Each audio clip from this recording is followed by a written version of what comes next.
महात्मा ज्योतिराव फुले व क्रांतिज्योती सावित्रीबाई फुले यांचं स्मृती स्मारक लोकार्पण करण्याचा हा समारंभ यासाठी मला आमंत्रित केल्याबद्दल मी आमदार मंगेश चव्हाण आणि आपल्या सगळ्यांचा मनापासून आभार व्यक्त करतो। या कार्यक्रमासाठी आमचे मित्र संकटमोचक नामदार गिरीश महाजन, खासदार स्मिताताई वाघसुद्धा येऊन गेल्या, आमदार योगेश टिळेकर, माजी आमदार साहेबराव होळे, शेषराव पाटील, पोपतराव भोळे, उद्धव महाराज, समता परिषद जिल्हाध्यक्ष Satish Mahajan, Vasant Patil, Sanjay Mali, Eknath Mahajan, Devyani Thackeray, Abhilasha Rokade, doctor D N Mahajan, Bhimrao Khalane, Mangesh Yagnesh Baviskar, Sachin Mahajan, Umesh Mahajan, doctor Kamod, Mahatma Phule स्मारक समितीचे सर्व पदाधिकारी, माझ्या बांधवांनो, भगिनी आणि मातांनो, सर्वप्रथम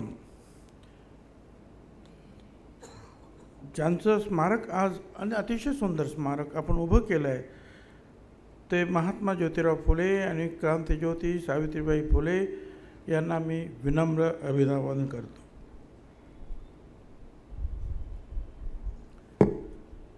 कालच मंगेश चव्हाण आमदार यांचा वाढदिवस होता, त्यांनासुद्धा बिलेटेड शुभेच्छा देतो।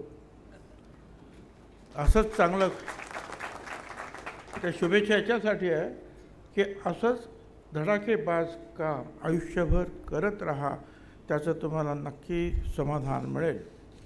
पण त्याचबरोबर मी गिरीश महाजन यांचंसुद्धा अभिनंदन करतो, आभार मानतो की त्यांनी 2 दिवसामध्ये 1 कोटीचे 2 कोटी या स्मारकासाठी मंजूर केले, त्याबद्दल त्यांचेसुद्धा मनापासून आभार। आता एक मला बरं झालं, माहीत झालं, यापुढे सुद्धा मी माझ्या कामासाठी त्यांच्याकडे 25 कोटी मागत जाईल, म्हणजे मला 50 कोटी मिळतील। बरं, ते आणखीन कसं करायचं, हे जर काय रस्ता वगैरे काय शोधायचा असेल तर आमदार मंगेश चव्हाण जे आहेत माझ्याबरोबर येतील आणि लवकरात लवकर काम होईल। मला हे माहीतच नव्हतं, बरं झालं आता माहिती झाली। आज हे आपल्या खानदेश रत्न बहिणाबाई चौधरी यांची आज जयंती आहे आणि त्यानिमित्त मी त्यांनासुद्धा विनम्र अभिवादन करतो। आणि गिरीशजींना खास मी सांगू इच्छितो की आज नाशिकला वर्तमानपत्रामध्ये मी वाचलं, त्यांचंसुद्धा स्मारक कुठेतरी थोडंसं अपूर्ण अवस्थेमध्ये आहे, आपण त्याच्यामध्ये लक्ष घालायला पाहिजे आणि ते सुद्धा काम आपण करायला पाहिजे। ज्यांनी सांगितलं तेहीसुद्धा आपण पूर्ण केलं पाहिजे।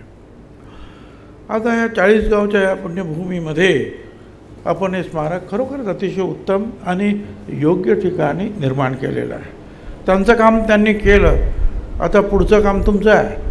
ते काम म्हणजे त्या पुतळ्याची निगा राखणे, त्या स्मारकाची निगा राखणे।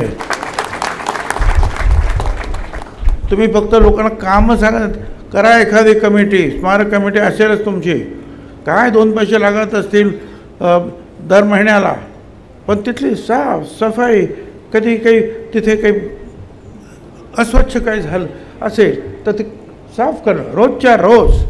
तुम्हाला माहिती आहे नाशिकचे आपण पुतळे आपण दत्तक घेतले, 5 लोक तिथे ठेवलेले आहेत, सकाळी 5 संध्याकाळी 5 संरक्षणही करतात, साफसफाई करतात। कारण जे आपण मागितलं ते त्यांनी केलं, त्याचं पुढचं तर काम आपलं आहे की नाही। हे तर तिकडे खूप मोठं काम आहे ते नाशिकचं, पण हे इथे जे आहे सहज करता येण्यासारखं आहे, ते काम तुम्ही केलं पाहिजे। आता एक लक्षात घ्या, हे स्मारक जे आपण निर्माण केलेलं आहे, एक विचार मी नेहमी मांडत असतो की या देशामध्ये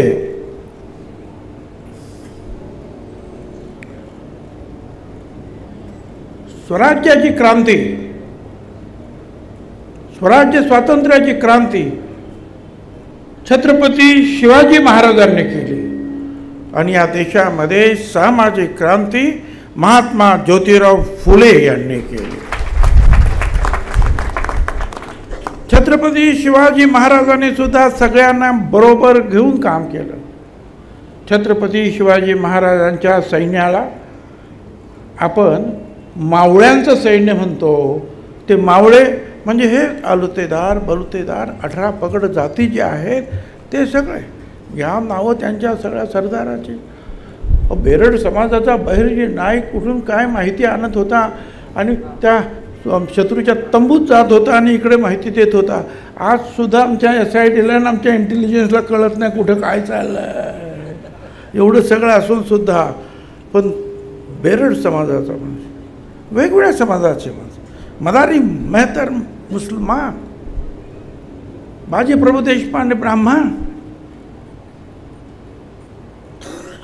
जीवा महाला, शिवा काशी, नाभिक समाजाची ही सगळी मंडळी जी आहे लढली. महात्मा ज्योतिराव फुल्यांनी सुद्धा हेच सांगितलं.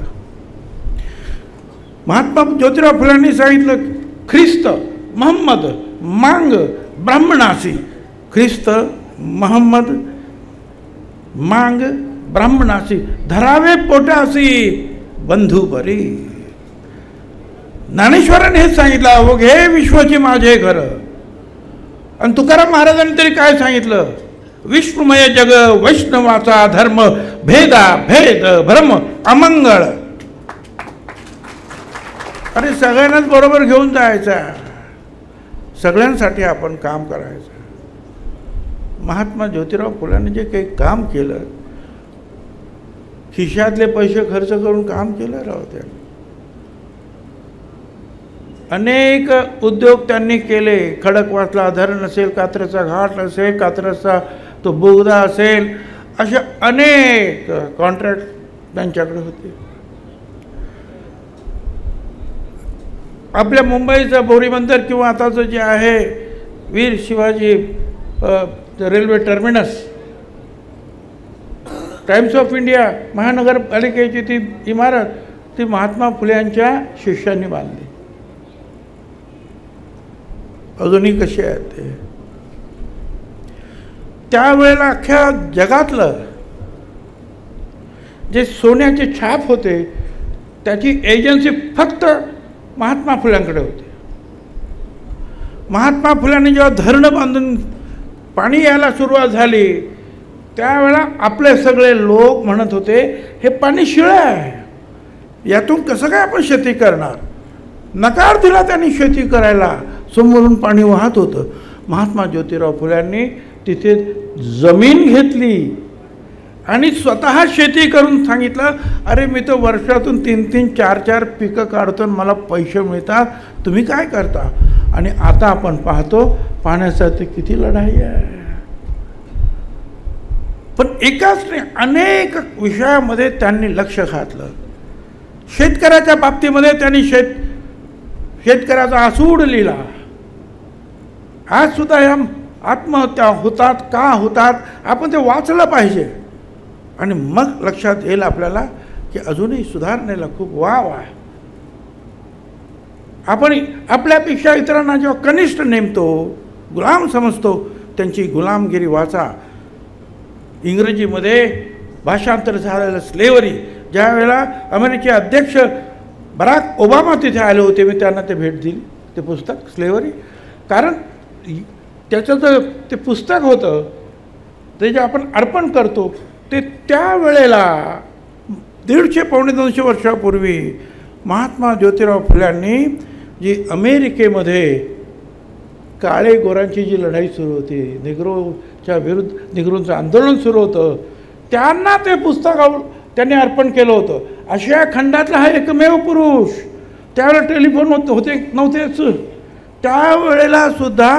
आणि ते ओरिजिनल मी जेव्हा त्यांना दाखवलं, कारण त्या समाजासाठी, निग्रो समाजासाठी महात्मा फुल्यांनी ते पुस्तक अर्पण केलं. त्यातूनच बराक ओबामा राष्ट्राध्यक्ष झाले. त्यांच्या डोळ्यात पाणी उभं राहिलं. किती मोठी दूरदृष्टी असते या लोकांची हो. आपण तर फक्त संध्याकाळी काय करायचं एवढंच बघतो. ही मंडळी किती वर्ष कुठे जगामध्ये पोचत होती. त्यांचं सांगावं तेवढं कमी आहे. पण एक तुम्ही लक्षात घेतलं पाहिजे, ते काही ब्राह्मणांच्या विरुद्ध नव्हते. अनेक लोक जे आहे हा जे भांडण लावायला बघतात ना, हे चुकीचं आहे. ते ब्राह्मण्यवादाच्या विरुद्ध होते, अंधश्रद्धेच्या विरुद्ध होते. ब्राह्मण त्यांचे मित्र होते, पार्टनर सुद्धा होते उद्योगधंद्यामध्ये.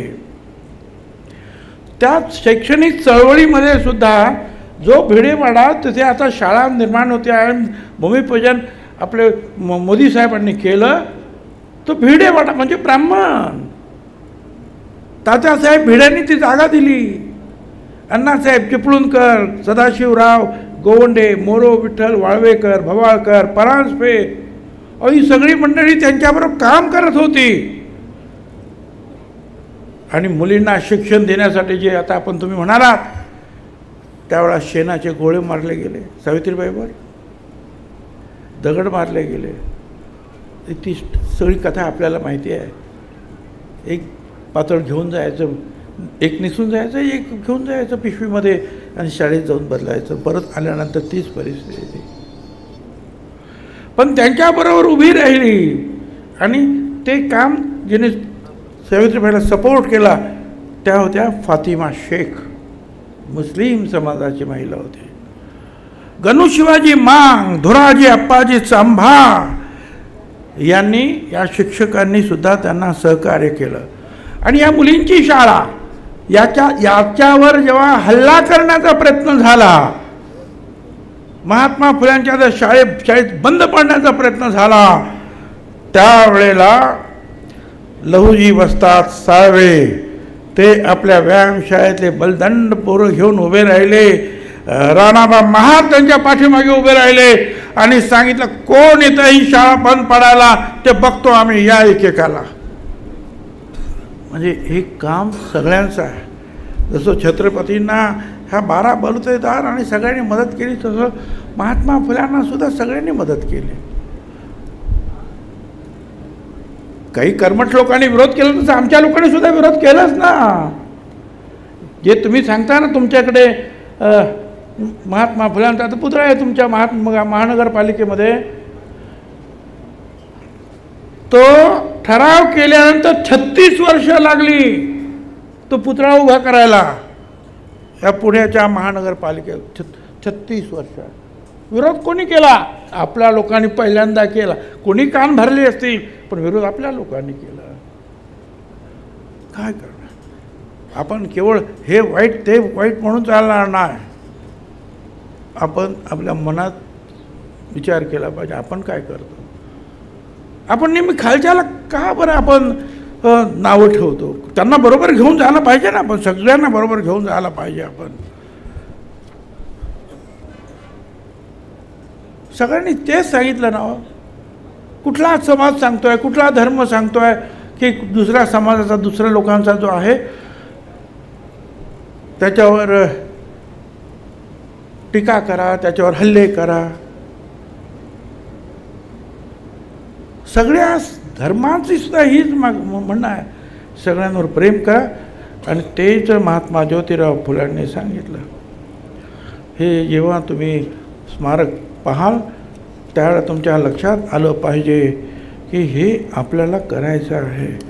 सांगायला खूप, मला एक गोष्ट तर सांगायलाच पाहिजे की असं आहे की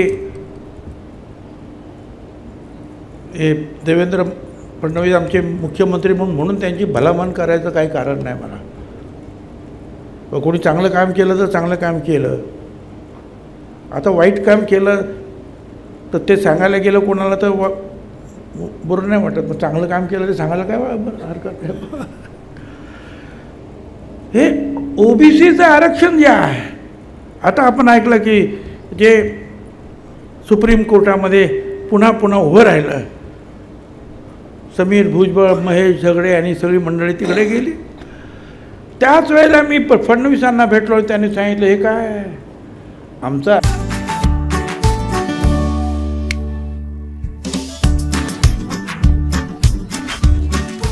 तारीफें कितनी भी मिले, बस एक तेरे लाइक से मेरा दिन बनता है. Havells Hexo Mixer Grinder, the most powerful range for the most demanding kitchens. सगळ्यांनी इंदिरा जयसिंगाने फार मोठ्या 85 वर्षाच्या असतील त्या वकील, जोरकसपणे त्यांनी आमची बाजू मांडली. गोपाळकृष्ण मोठे मोठे लोक उभे राहिले. आणि जेव्हा न्यायाधीशाने विचारलं हे बरोबर आहे का, 27% द्यायचं ना, कोणाचा विरोध, सगळ्यांनी सांगितलं कोणाचा विरोध नाही आहे, पण त्याला मदत झाली. आम्ही त्यांचे आभारी आहोत. जातगणना झाली पाहिजे. समता परिषदेची 1991 पासूनची मागणी आहे. का बरं ही जातगणना झाली पाहिजे? काही द्यायचं झालं तर कोर्टात आणि ते मग विचारणं आणि तुमची संख्या किती, तुमचं अमुक किती, तुमचं तमुक किती. आम्ही सांगायचो आमची संख्या जी 1931ला मोजली गेली, त्याच्यानंतर मग लढाया सुरू झाल्यानंतर काँग्रेस पक्ष आला, त्यांनी काही केलं नाही.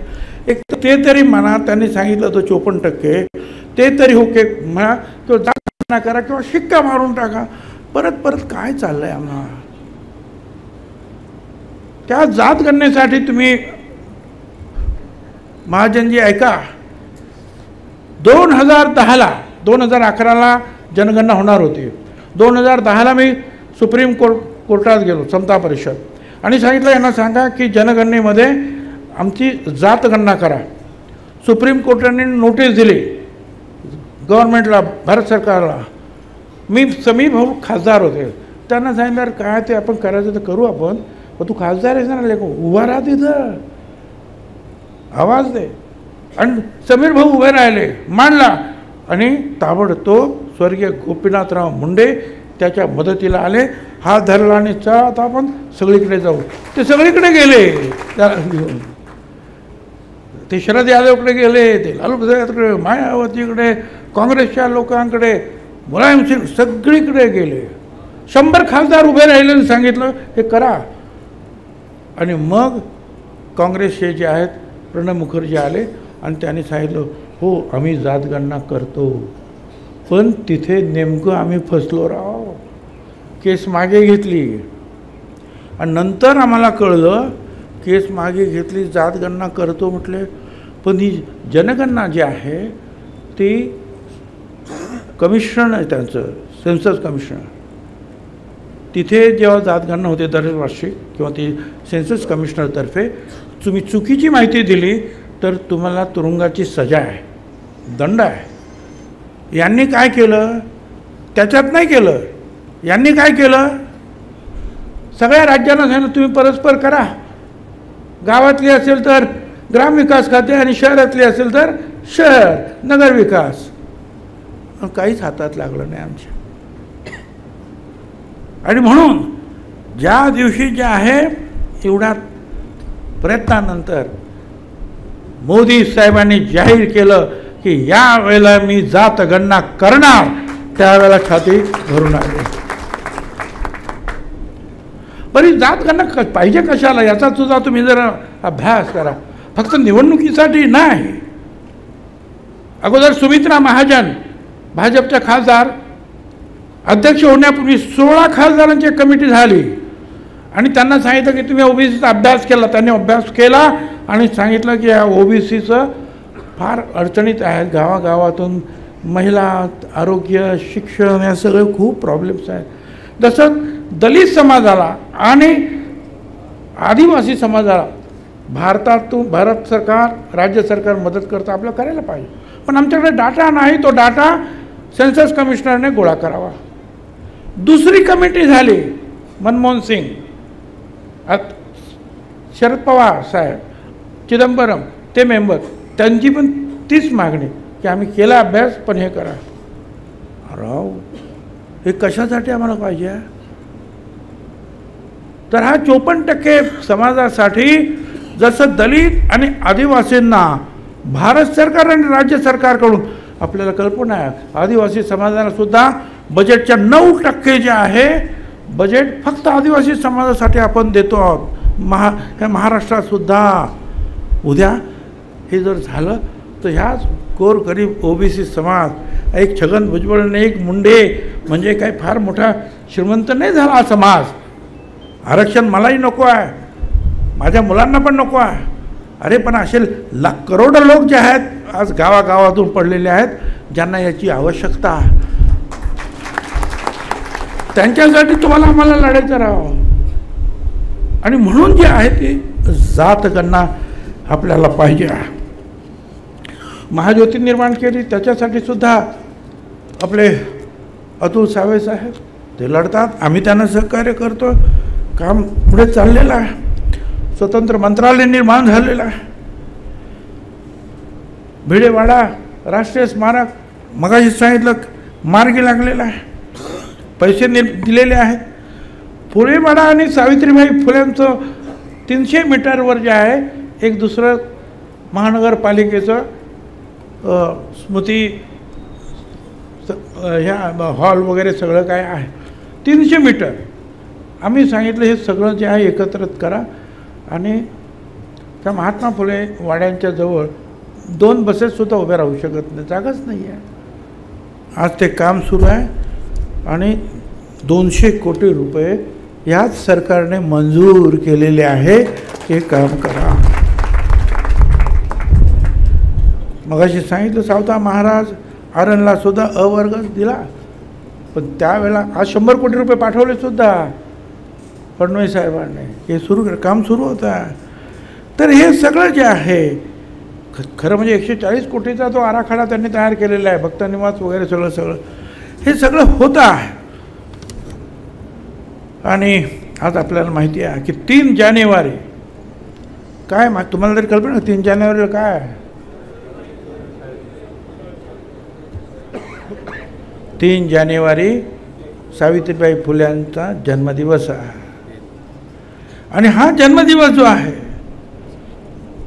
हा आपण सर्व शाळांमध्ये, सर्व माध्यमांच्या शाळांमध्ये महिला शिक्षण दिन म्हणून साजरा करतो आहोत. हा सुद्धा निर्णय आपण घेतला.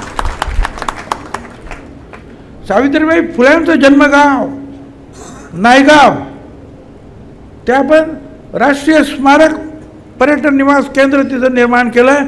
आणि तिथे सुद्धा 200 मुलींसाठी राष्ट्रीय संरक्षण प्रबोधिनी, जिथे मुलीसुद्धा निर्माण होतील, वेगवेगळ्या संरक्षण खात्यामध्ये काम करण्यासाठी 180 कोटी रुपयाची तरतूद करण्यात आलेली आहे. 10 एकर जागासुद्धा त्यांना दिलेली आहे. हे सगळं आहे. पण ह्या सरकार सगळं काम करील, पण तुम्ही आम्ही काय करणार आहोत? अजूनही आपण अंधश्रद्धेतच राहणार आहोत? अजूनही आपण जातपात मानणार आहोत? हां, एक आहे, तुम्ही तुमचे अधिकार आहेत ते जपले पाहिजे. जे तुकाराम महाराजांनी सांगितले, भले तरी देऊ कासेची लंगोटी, नाठाळाच्या माथे हानी काठे. अंगावर बाबांनो येऊ नका कोणी. प्रत्येकाला जे आहे बाबासाहेब आंबेडकरांनी जे दिलेले संविधानानं त्या लिमिटमध्ये सगळ्यांनी राहिलं पाहिजे. बाबासाहेब आंबेडकरांचे एवढे उपकार आहे या देशावर. 7,500 जाती आहेत या देशामध्ये. बाबासाहेब आंबेडकरांनी या सगळ्या जातींना 4 वर्गामध्ये आणून ठेवलं. एक ओपन, एक दलित, आदिवासी आणि ओबीसी. प्रत्येकाने आपापल्या कंपार्टमध्ये राहायला पाहिजे. आपण दुसऱ्यांच्या ह्याच्यामध्ये जाण्याचा आग्रह कशाला धरत आहोत आपण?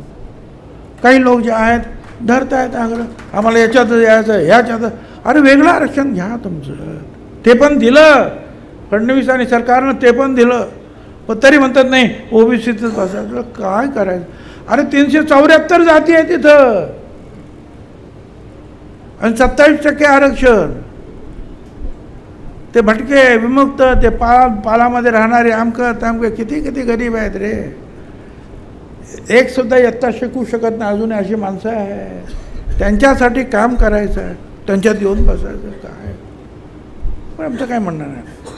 आम्ही सरकारला सुद्धा सांगू इच्छितो आणि तुम्ही सगळे काय म्हणणार किंवा त्यांचं त्यांना द्या, आणखीन काय द्यायचं तर द्या, कुणालाही द्या काय द्यायचं, पण ओबीसीच्या बाबतीत जे दिलं आहे ते पूर्णपणे त्याचं संरक्षण करण्याचं काम हे महाराष्ट्र सरकारचं आहे आणि त्यांनी ते केलं पाहिजे, एवढीच माझी मागणी आहे. पण त्यासाठी तुम्ही सुद्धा तयार पाहिजे राव. या लोकशाहीमध्ये डोकी मोजली जातात, कोणाची किती आहेत कोणाची किती आहे, आणि त्याप्रमाणे मग सरकारी अधिकारी वगैरे हालायला सुरुवात करतात. असं एखाद्या मोर्चाला जावं म्हटलं का, काय म्हटलं का, नाही मला हा वेळ आहे, मला अमकं आहे, मला तमकं आहे, मला तमकं आहे, वरून बघायचं. हा मोर्चा चालला काय, कोण आहे, भुजबळ चाललं काय, योगेश टिळेकर दिसतो, हां बरं बरं बरं बरं ठीक आहे, झालं. मिळालं काय आरक्षण का सगळ्यात पुढं आपण, ये नाही चलेगा. तुम लढो हम कपड़ा संभालता है, लड़ने को भी आपको साथ में आना पड़ेगा. माझी खात्री आहे अधिक वेळ झालेला आहे आणि तुम्ही पण फार वेळेपासून बसलेला आहे. बोलायला काय आणखी 1 तास बोलू आपण, परंतु हे सगळं आपण हे करा, मुलींना शिकवा. मी तुम्हाला सांगतो, अरे बाबा माझ्या येवल्याच्या एका शाळेत मी गेलो, त्या शाळेमध्ये जे आहेत ना हे एवढ्या मुली, कोणी जपानीमध्ये भाषण केलं प्रायमरी, कोणी जर्मनीत भाषण केलं. एक मुलगी अशी होती, आपण म्हणतो ना 10 कोटी 50 लाख 25,000 500, 27 आकडे तुम्ही लिहा, ती मुलगी वाचून दाखवतो. अरब खरब बरब काय काय म्हणते काय समजत. मी म्हटलं हिला घेऊन गेलं पाहिजे फायनान्समध्ये, सांगितलं पाहिजे हे करून दाखवा तुम्ही. कुठून किती दुसऱ्या शाळेत काल डोंगरगाव म्हणून छोटं आहे तिथे गेलो, तिथे मी 20 लाख रुपये दिले आणि सांगितलं तुम्ही हे आर्टिफिशियल इंटेलिजन्स आहे ते सुरू करा. लहान लहान मुलं 4-5 भाषेत बोलत आहेत. आणि एवढंच नाही तर त्यांनीसुद्धा ते सगळं प्रात्यक्षिक मलाच दाखवलं, आर्टिफिशियल इंटेलिजन्स. अरे लहान लहान मुलं कुठे आहेत, कुठे पुढे शिकतात, ते आपण शिकूया. मुलींना घरात बसवायचं नाही, त्यांना शिकवायचं, मुलांना सुद्धा शिकवायचं आणि शिकवून जे आहे समाजाला पुढे न्यायचं. एकच आहे, मोठे व्हा, पण समाजाला विसरू नका राव. कबीराने म्हटलं होतं, बडा भया तो क्या भया जैसे पेड़ खजूर, बड़ा भया तो क्या भया जैसे पेड़ खजूर. पंथी को न छाया लागे और फल लागे अति दूर. खूप मोठं झालं खजुराचं झाड, उन्हामध्ये सावली मिळणार नाही आणि भूक लागली तर फळ असलं मोठे पण नको. मोठे व्हा आणि सर्व गोर गरिबांची सेवा करण्यासाठी आपलं आयुष्य आपण झिजवलं पाहिजे. या महात्मा फुलेंना दोघांनी काय केलं, आयुष्याची सगळी कमाई टाकली. सावित्री त्यांच्या पाठोपाठ सावित्रीबाई प्लेगची साथ आली, त्याची सेवा करता करता त्या डॉक्टर यशवंत त्यांचा दत्तक मुलगांना सांगितलं की आई तुला प्लेग होईल. तर तिने सांगितलं, आज शेठजी म्हणजे महात्मा फुले असते तर घरात नसते बसले. पांडुरंग गायकवाड नावाच्या एका 15-16 वर्षाच्या पोराला पाठीवर घेतलं प्लेग झालेल्या आणि 10 किलोमीटर धावत गेली आमची सावित्री आई, आणि ती सुद्धा प्लेगमध्ये गेली. डॉक्टर यशवंत ते पण प्लेगमध्ये गेले. यशवंताची पत्नी होती, खायला सुद्धा घरात राहिलं नाही राव. महात्मा फुल्यांची पुस्तकं रद्दीत विकली आणि त्या ज्या वारल्या तेव्हा पुणे महानगरपालिका घेऊन गेली. हे काय आहे? पण आजही आम्ही त्यांचं नाव घेतो.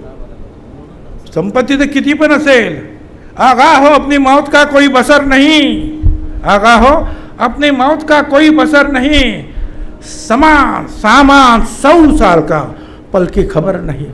100 वर्षाचं जरी सामान तुम्ही संपत्ती गोळा केली, अरे आपला सुद्धा क्षणाचा भरोसा नाही. राहील तर ते महात्मा फुले, सावित्रीबाई फुले, छत्रपती शाहू महाराज, डॉक्टर बाबासाहेब आंबेडकर ह्या सगळ्यांनी जे काही काम केलं, सर्वस्व वाहिलं, तेच भविष्यात हजारो वर्ष जिवंत राहतील. धन्यवाद. जय हिंद, जय महाराष्ट्र.